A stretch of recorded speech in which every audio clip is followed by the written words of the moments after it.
Hormuz में भारतीय नाविकों पर हमले के बाद यूक्रेन में भी अब भारतीय नाविकों की जान खतरे में है।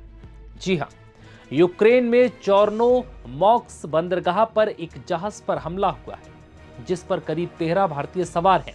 एमवी आमिर 1 नाम के जहाज पर लगातार हो रहे ड्रोन और मिसाइल हमलों के बीच इनमें फंसे भारतीयों की जान अब आफत में आ गई है। हालांकि इस हमले के बाद इंडियन सीमेन यूनियन ने इस मामले में तुरंत मदद की अपील की है। जो जानकारी सामने आ रही है उसके मुताबिक जहाज पर कुल 15 क्रू मेंबर सवार थे, जिनमें से 13 भारतीय नाविक बताए जा रहे हैं। जहाज इस वक्त बेहद खतरनाक हालत में फंसा हुआ है।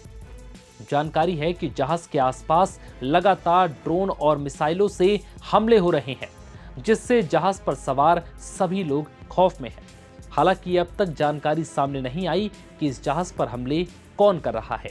अब यूनियन ने भारत सरकार, जहाज के मालिक, फ्लैग स्टेट और सभी संबंधित अधिकारी को इस बात की जानकारी देकर जहाज और नाविकों की तुरंत सुरक्षा की अपील की है और इन्हें निकालने की अपील की। यूनियन का कहना है कि भारतीय नाविकों को युद्ध वाले इलाकों में निशाना बनाने के लिए कुछ लोग हमले कर रहे हैं।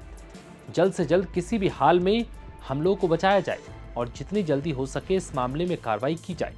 अब ये समझिए कि इंडियन सीमेन यूनियन क्या है जिसने ये अपील की है। इंडियन सीमेन यूनियन भारत के समुद्री कर्मचारियों का एक संगठन है।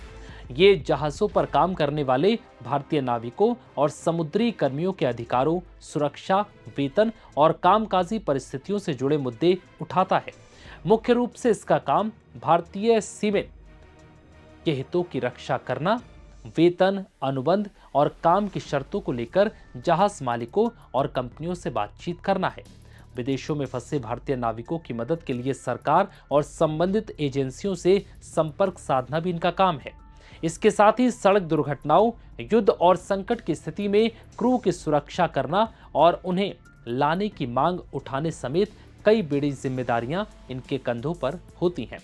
जानकारी के मुताबिक यूक्रेन में 11 दिनों में 4 बड़े हादसे हुए हैं, जिनमें करीब 5 भारतीय नाविकों की जान जा चुकी है। ये हमले 18 जुलाई, 19 जुलाई, 25 जुलाई और 28 जुलाई को मिलाकर है, जिसके बाद से ब्लैक सी में तनाव बढ़ चुका है। ये हमले ऐसे वक्त पर हुए जब रूस और यूक्रेन के बीच ब्लैक सी और सी ऑफ एजोव में सैन्य गतिविधियां लगातार बढ़ रही हैं। इससे कारोबारी जहाजों और अनाज के निर्यात पर खतरा बढ़ चुका है। 2022 में रूस के यूक्रेन पर हमले के बाद ब्लैक सी दुनिया के सबसे संवेदनशील समुद्री इलाकों में शामिल हो गया। कुछ अंतर्राष्ट्रीय समझौतों से अनाज का निर्यात फिर से शुरू हुआ था, लेकिन हाल के महीनों में बढ़े हमलों से ये व्यवस्था फिर से प्रभावित हुई है। यूक्रेन लगातार रूस के ऊर्जा ढांचे और तेल टैंकरों को निशाना बना रहा है। वहीं रूस ने यूक्रेन के बंदरगाहों, ईंधन भंडार केंद्रों और कार्गो जहाजों पर मिसाइल और ड्रोन हमले तेज कर दिए हैं। लेकिन इस बीच अब उन जहाजों को निशाना बनाया जा रहा है जिस पे भारतीय नाविक सवार हैं। ऐसे में सरकार की जिम्मेदारी है कि जितने जल्दी हो सके इन भारतीय नाविकों को सुरक्षित वापस लाया जाए। फिलहाल इस वीडियो में इतना ही।